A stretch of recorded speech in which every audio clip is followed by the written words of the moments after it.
All right, today we're going to be reviewing the Bosch 800 series dishwasher. That's what we're looking at right here. We have a pocket handle and top control in all stainless steel.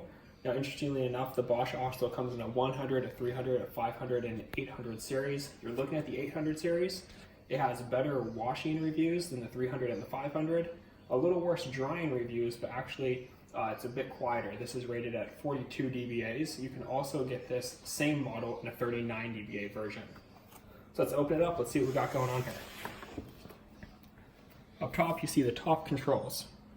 This is something that interested us. We do have a little one at home who would love to hit all the dishwasher buttons if they were on the front, so going the top control route was important to us. You'll notice here that Bosch recommends that you use all finished products. Some people say Bosch does not dry very well, which means it's important to use a quality rinse aid, which is what Finish is, and we're going to get into rinse aids here shortly. You look at the cycles, this has 6 cycles. When you upgrade to the 800 series, you're adding an eco cycle.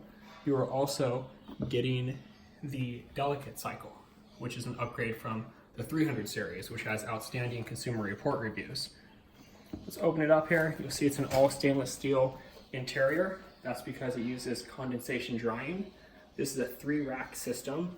You have your main bottom rack, which has foldable tines. These tines allow you to fold them up to hold more dishes, fold them down to hold wider dishes. Let's look at our second rack. This rack also has foldable tines. These tines can go down, so you can put bowls here laying flat. There's also an area for stemware.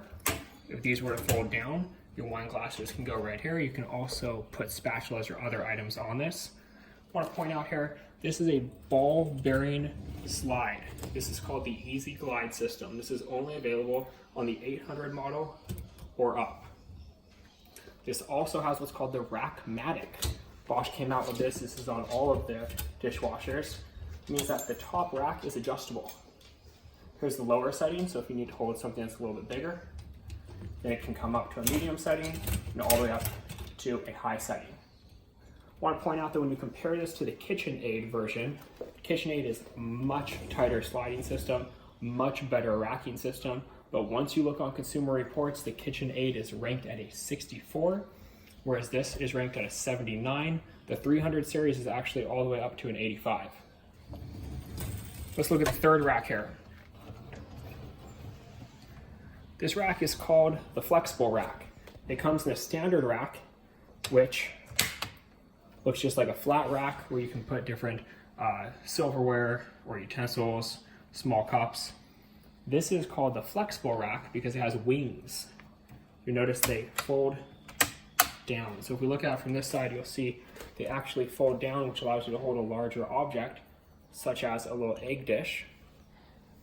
They'll slide in and clear. You also can put up here silverware, neatly sits, has foldable tines as well for adjustments. If you were to fold these tines down, you could put maybe something with a wider handle. There's many different layouts here. But this is called the flexible rack. There's also a My Way rack system, which is the most expensive rack system that Bosch has. But we found that the My Way rack doesn't have these different levels. It's actually a little bit deeper for cups and bowls, but doesn't hold as much silverware, and we want to hold a lot of silverware up here. So now let's go ahead and let's actually look in this dishwasher and see what we've got going on. This is where your detergent's gonna go. Detergent goes right in here, you push it down. When we were purchasing this, we could not for the life of us figure out what the heck this is. Turns out that during the wash cycle, this will open up, drops the pod into this little compartment, and then it slowly dissolves throughout the wash cycle. That's why it's recommended that you use finished pods only. Let's look here. This is where your rinse aid goes. When you fill up the rinse aid, you can only fill it up to the max line. There's a small little opening. That opening is a vent system. If you fill up the rinse aid so high that you cover the vent, it actually will not be released during the wash cycle. So let's close that guy back up. Now let's talk about the drying system and the filtration. There's a filter down below, it's down here, It means the water is going to go through that, it's going to catch food particles and continue cycling nice clean water. You can easily twist this, take it out, give it a good rinse off once in a while. You'll all see on GE models, they're still using a food grinder. Food grinders are really loud. It's like a garbage disposal inside of your dishwasher. GE markets their food grinder as a piranha grinder. It's a selling point, but it's actually loud and it's one more thing that can break. Now, Bosch dishwashers are the most reliable dishwashers in the entire industry. KitchenAid is coming out with a filtration system like this as an option. However, KitchenAid is still drying using an external drying element. The downside to that is you cannot put plastics on the bottom rack. You'll melt it gets so hot. Bosch is using condensation drying. That means the interior is completely stainless steel. So during the drying cycle, the water gets really, really hot. All the dishes get really, really hot. And then the stainless steel cools faster, which actually pulls the water off the dishes. And then the water slowly trickles down the side here, leaving your dishes very clean. You'll see it clean and dry. On the KitchenAid model, they're also really pushing that they have this fan. Now, fans actually are not a clean way of drying dishes. This is a closed system, so there's no external air coming in and out. That means that the Bosch dishwashers are leaving your dishes 99.9% bacteria free. Once you throw a fan into the mix, it's definitely going to change that up, and really it's one more thing that just might break. I want to focus on a couple of downsides to the Bosch. First of all, we mentioned earlier, the top rack is not as stable as KitchenAid. It also is a little wiggly. This is not a superior design. This is something that they're actually trying to improve. They did put the Easy Glide system on the more expensive models with the ball bearings, but still a little bit loose. The other downside is drying. So everyone knows that condensation drying is not necessarily as effective as a heating element. However, Consumer Reports thinks that it is. Here are some tips though if your dishes are not coming out super dry. This is a rinse aid. This is a turbo rinse aid. It's supposed to be 5 times more effective than the regular jet dry rinse aid. Here's jet dry rinse aid. This is available at Costco. This is probably what most people are familiar with. Here's the finish, all-in-one pods that you should be using. This will help dry your dishes.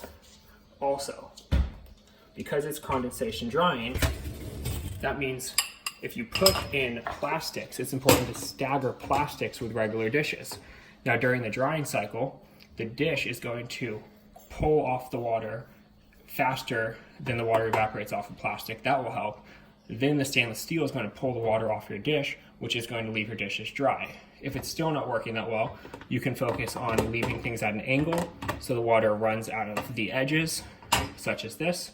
And that's another drying tip. So overall, we've run this one time on an auto setting. Dishes came out dry. But to talk about the settings quickly, Bosch recommends that you use auto. They also recommend that you use sanitize. This is going to help leave your dishes extra dry. You can even add in an extra dry to make sure that they come out very dry.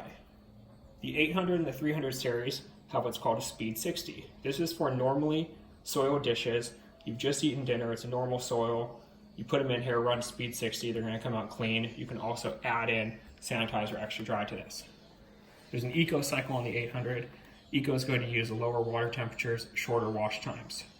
What's kind of cool about this, there's a rinse cycle. So say you have a dinner party, but you really haven't soiled enough dishes to run it. You run rinse, it's a 9-minute cycle, quickly rinses off the dishes, but it leaves them in there. They're not clean. It's just so that in the future you can add the rest of the dishes and have a nice full load. You'll see over here there's a half load.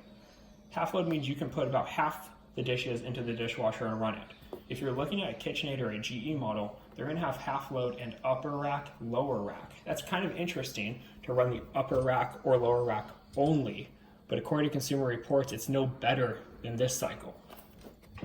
KitchenAid models, one other thing to feature, they have a cycle that is called a bottle rinse. And on the top rack, there are little spray arms that pop up and you can stick the bottles onto it. We were almost sold on the sizzle on that one. It looked really interesting, clean off all your sports bottles, your baby bottles. But once you look at the Consumer Reports surveys and experiments, these bottle arms are no better than just the regular arm here that spins. They do not wash anything more effectively. And then finally, just to comment on the cycles, if you're looking at the 500 as an option, 500 has cycles that are not available on any of the other ones, which is somewhat odd to us. It doesn't come with the speed 60, which is standard. Instead, they have a cycle that's only a 30-minute cycle.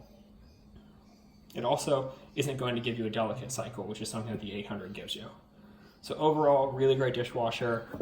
When it runs, you cannot see that it's running. So let's start it here. We're gonna run an auto. And then to start it, you have to hit start. When you close it, it's gonna start running. There's a little red light at the bottom to indicate that it's on. If the red light is flashing, it means it's been paused. Either you've paused it by pulling on the handle, or it sensed a leak. It'll automatically pause and start pumping the water back out. Now I can hear this filling. It's a real low hum. I don't necessarily need the light, but my dog sure likes it. Now you can hear it. It's silent right now. It comes kind of on and off. You can definitely run this at night, even if you have a baby sleeping in the house. Totally fine. This is 42 dBA. Industry standards tends to be about 44 dBA. And once you start going underneath 42 down to 39, the difference to the human ear is not really noticeable whatsoever. So hopefully you enjoyed this this quick review of the Bosch 800 series dishwasher. If you have any questions, please comment below. Happy to get back to you.